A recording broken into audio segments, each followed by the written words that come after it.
Alam nyo, kaya marami pa ring kaanib sa MCI kasi ang bias nila, ang point of view nila ay ang nakasanayan na nagpapasalamat sila sa Diyos.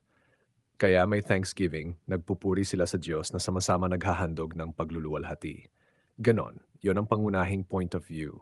Sa totoo lang, yung mga ginagawa ninyo, namumuna kayo. Bakit kayo lang ba ang may kaya niyan ang namumuna?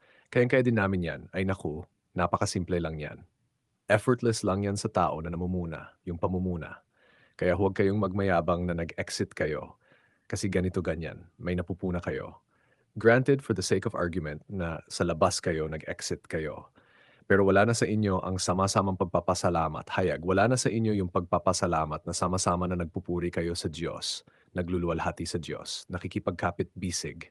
Wala na, hayag yan. Wala na kayong ibang ginagawa kundi puro na lang pamumuna, paninira. Kaya ang pinaka-bottom line, bakit marami pa rin ang kaanib sa MGI na nagpapasalamat? Kasi iyon ang pinaka-goal namin, wala nang iba. Nakasulat naman, walang matuwid na hindi na nagkakasala. Uy, o di ba? So, kung may mga problema man, edi ang solusyon. Purihin ang Diyos, handugan ng pagluluwalhati, at sambahin siya na sama-sama.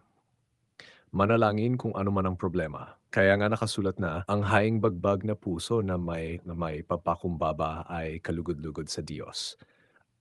Ibig sabihin, may kapayapaan ang nasa mga kaanib sa loob, may kalayaan dahil kay Kristo Jesus, dahil sa pag-iibigan.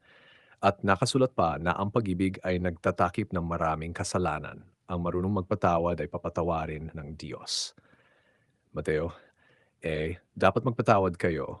Ang claimed nyo, hinahatulan namin kayo mali. Kasi in reality, kayo ang unang humatol, kaya nga nag-exit kayo kasi hinatulan nyo una muna ang MCGI. Kaya nag-exit kayo. So, ngayon, ang goal ninyo ay sarili ninyo lang nasa. Paano ninyo sasabihin na naniniwala kayo na may ikalawang buhay at sa ikalawang buhay ay wala nang ibang gagawin kundi magpuri, maghandog ng awit, magpasalamat, magluluwalhati sa Diyos, samantalang dito pa lang sa mundo ay hindi ninyo ginagawa? Paano kayo magiging karapat-dapat kung ang ginagawa niyo dito ay hindi niyo ginagawa sa ikalawang buhay? Hindi po pwedeng exempted kayo. Illogical yun. Tapos sasabihin ninyo, nagpuri pa rin kami. Ano yung pagpupuri ninyo? Hiwa-hiwalay.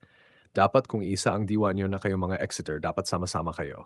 Pero pinanindigan ninyo, solo flight lang. Okay na daw yon. Solo flight kayo sa pagpupuri, pagsamba. Hindi po pwede yon. Bawal yon. Ano yon? Pipili ng Diyos yung kakaunti na hindi naman batay sa kalooban niya na ayon sa utos. Sinasabi yun na bawal ang pagkakabahabahagi.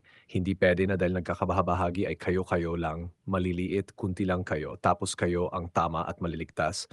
Hayag, yung iba nagki-claim na atheist daw sila. Iba nagki-claim ng agnostic. Yung iba, floating, solo flight.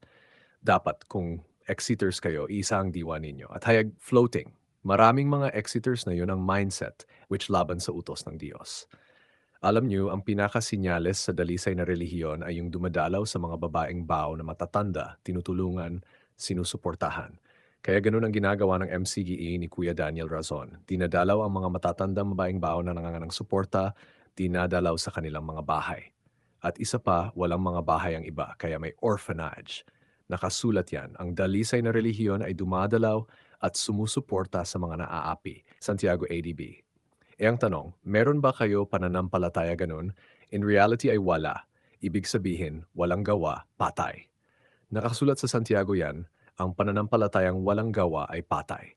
Tapos sasabihin ninyo na ang gawang mabuti ay hindi ikakaligtas. Sinabi na nga sa Santiago, ang pananampalatayang walang gawa, patay. Patay nga. Paano kayo maliligtas?